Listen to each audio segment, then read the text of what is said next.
Zidani Bayaki, saya dari UIN Maulana Malik Ibrahim Malang, Fakultas Tarbiyah, jurusan Bahasa Inggris, dalam menjalankan tugas yaitu sejarah perkembangan Islam.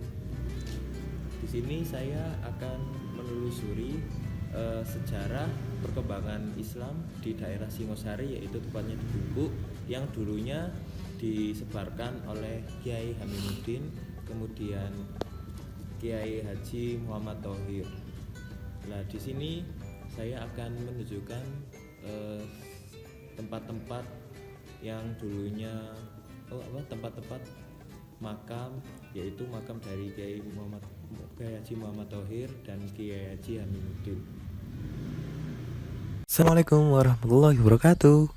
Ya, kali ini saya akan menjelaskan tentang sejarah Kiai Haji Muhammad Thohir yang berada di Desa Bungkuk Singosari dalam tugas perkembangan sejarah Islam di Masjid At-Thohiriyah Bungkuk Singosari, Kabupaten Malang. Diawali kehadiran almarhum Kiai Hamimuddin di Bakentan Bungkuk sekitar awal abad 18 melaksanakan babat ahlas, yaitu menyebarkan Islam. Kiai Hamimuddin yang menjadi cikal bakal penyebaran agama Islam di daerah Bakentan ini memulai kegiatannya dengan mendirikan gubuk sederhana dengan penerangan lentera kecil sekedar dapat terlihat wajah santri dan gurunya. Berangsur-angsur pengikut beliau semakin banyak hingga Islam mulai tumbuh dan berkembang ke wilayah sekitar. Dari perkawinannya dengan Siti Sofah, Kiai Hamimuddin memiliki 7 orang anak. Anak ketujuh yang bernama Siti Hindun Mutosiah kemudian menjadi istri Kiai Muhammad Thohir. Pada saat kepemimpinan Kiai Muhammad Thohir, setelah Kiai Hamimuddin meninggal, pengelolaan pondok dan musola diserahkan sepenuhnya kepada Kiai Thohir. Karena banyaknya santri yang ingin mengaji di pondok Bungkuk, maka dibangunlah sejumlah bangunan sederhana dari kayu dan bambu yang biasa disebut gutoan. Adapun musolanya harus diperluas dan dibenahi di sana sini karena semakin bertambahnya jamaah sholat. Model pengajaran yang ditetapkan masih menggunakan sistem sebelumnya, yaitu sorokan dan weton. Semenjak itu santri-santri berdatangan dari segala penjuru Jawa Timur. Dalam melaksanakan tugas sehari-harinya, Kiai Thohir dibantu ponakannya Kiai Anwar, Kiai Masyum yang dikenal sebagai Raden Mas Masyum yang berasal dari Purworejo, Jawa Tengah, dan Kiai Nawawi. Mereka diberi kewenangan penuh atas pengelolaan pondok, mulai dari penerimaan santri, konsumsi, akomodasi, hingga penetapan kurikulum kitab-kitab yang diajarkan oleh pengajarnya. Aktivitas pondok yang berlangsung dengan lancar dari tahun ke tahun semakin sementara Kiai Thohir berkonsentrasi kepada thariqah.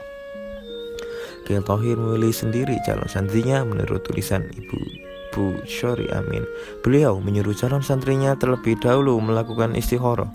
Sementara pada saat yang bersamaan beliau juga beristikharah. Hasil istikharah itulah yang menentukan seseorang diterima atau tidak diterima sebagai santri thariqah. Dari cerita santri-santri yang pernah diterima, ada yang langsung diterima pada hari pertama, ada yang 2 hari kemudian, ada yang seminggu, sebulan, setahun, bahkan pernah terjadi seorang santri baru diterima setelah 4 tahun. Hal ini tidak menyurutkan minat banyak orang untuk menjadi santri Kiai Thohir.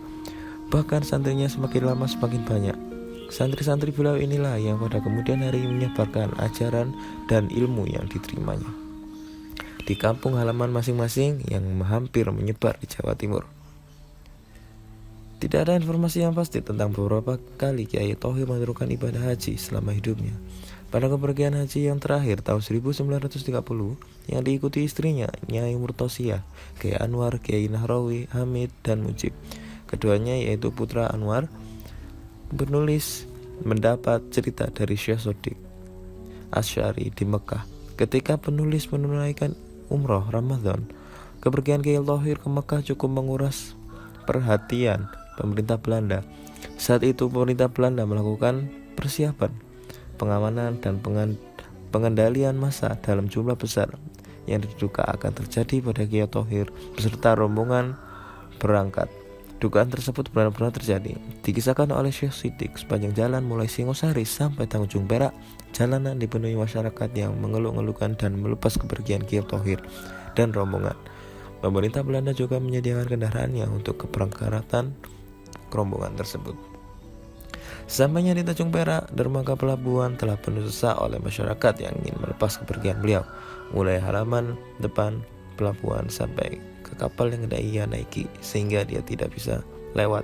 Akhirnya diambil jalan keluar dengan menyiapkan tandu untuk Kiai Thohir dan diusung di atas kepala di kerumunan massa.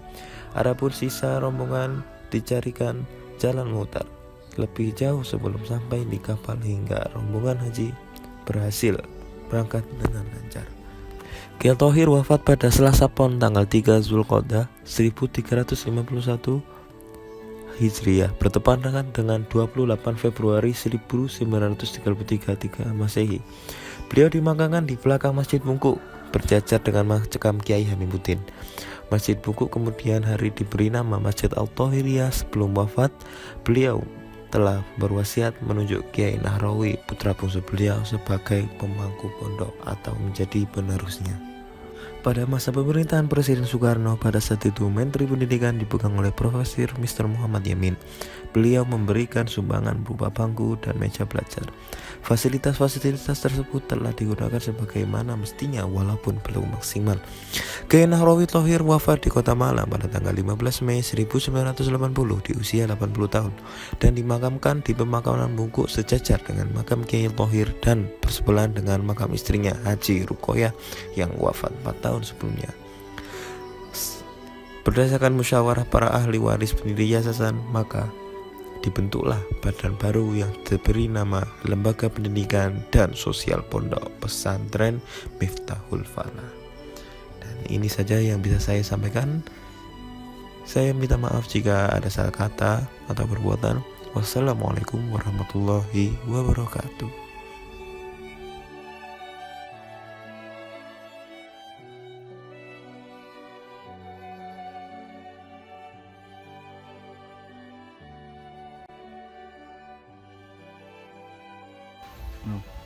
Ya, inilah yang bisa saya ceritakan mengenai sejarah-sejarah dari Masjid Bungkuk, yaitu Mat Thohir.